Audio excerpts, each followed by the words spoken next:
You're watching CBS News Los Angeles, The Rundown. Hello, I'm Tom Wade. Here are your top stories. Breaking news in Pomona, where a pursuit came to a crashing end. SkyCal is live over Bonita and Town. And as you can see, that area is blocked off. We have limited information right now, but we know Claremont police were handling the chase. Drivers will want to avoid that area as police investigate. A major mess around LAX as dozens of protesters hit the streets tonight near the airport, calling for an immediate ceasefire in the Israel-Hamas war. At one point, the group marched on Sepulveda Boulevard near LAX and then got on the 96th Street Bridge, where they blocked some lanes and intersections. We have not seen any major disruptions for those getting in and out of LAX. Happening now, a night of Jewish pride and unity at the Chabad in North Hollywood. The center is hosting a Shabbat dinner for about 1,000 people. The goals of the event are unity, keep up awareness of the hostages being held in Gaza, and offer solidarity for Jewish people here and worldwide. The Chabad's rabbi says, amid a rise in anti-Semitism, it's more important than ever for the Jewish community to find joy in its heritage and traditions. The lesson that we could take from this is that we have to be more unified.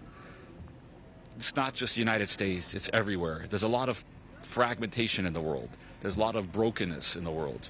And the idea is that to be unified. That means have somebody over for dinner. Say something kind to somebody when you see them in the grocery store. Say good morning. Maybe somebody you haven't spoken to, a family member, somebody who was a friend. Pick up the phone or email or text message. Say hello, see how they're doing. That's how we make this world a better place. The rabbi says that tonight's menu includes words of inspiration, traditional songs, and tasty food like gefilte fish with horseradish, matzo ball soup, roasted chicken, and desserts. And we'll have much more on the story tonight of the solidarity of the Jewish folks there at that dinner coming up ahead. All right, outdoor dining in LA is here to stay. City council members unanimously approved an ordinance that would streamline outdoor zoning codes rules to create a permanent alfresco program. Mayor Karen Bass says today's vote advocates for businesses and helps keep them open. All right, turning now to the weather. And if you like outdoor dining, you might want to take advantage while conditions are just so nice and warm.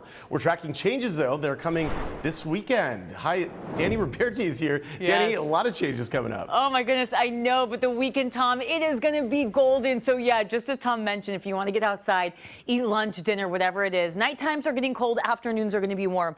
Excuse me. But we are following some big changes that are moving through into next week. This is a look at that trough of low pressure. We've been following it. I've got my eyes on this. It's about 400 miles west of San Francisco right now.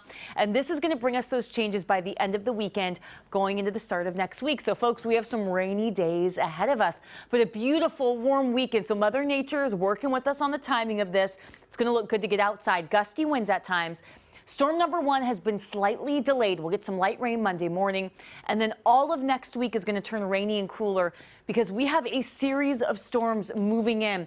And this changes everything going into the next several days. Some gusty winds even right now, though. So if you are getting out to do some Christmas shopping this evening through Simi Valley, Santa Clarita, we're seeing gusts between 25 to 30 miles per hour. But let's talk about what's happening, that pattern change. So this high pressure is getting pushed out of the way. This trough of low pressure is going to make its way northwest, and this is finally going to do enough to push this high pressure out. Here's the problem. This trough of low pressure is changing up just a little bit because it's going to push farther to the north of us, and it's going to take that energy with it. But that second storm is going to do a little bit more for us. So let's take a look at the timing of this as we go into our weekend. Saturday is going to be such a good day to get outside. 8:30 tomorrow morning. You get out there, you've got sunshine, clear skies, a few clouds in the afternoon, and it's going to feel warm out there. By Sunday afternoon, we'll start to see a few more clouds pushing in ahead of this storm. And I mentioned that storm being delayed. It does look like Sunday is going to be a dry day for us, but you can see some light rain showers, a few sprinkles popping up here and there by the time we get to Monday morning. And you can see by Monday afternoon a little bit of light rain through Anaheim, Mission Viejo, into the Inland Empire. But for the most part, this is going to be very light. We're talking 1/10 of an inch of rain. But by Wednesday, Thursday, and Friday, storm number 2 moves in, and this one's going to be more significant. We're going to break down the timing of that one and how much rain we could see by the end of next week coming up at 8 o'clock on KCAL News. Tom?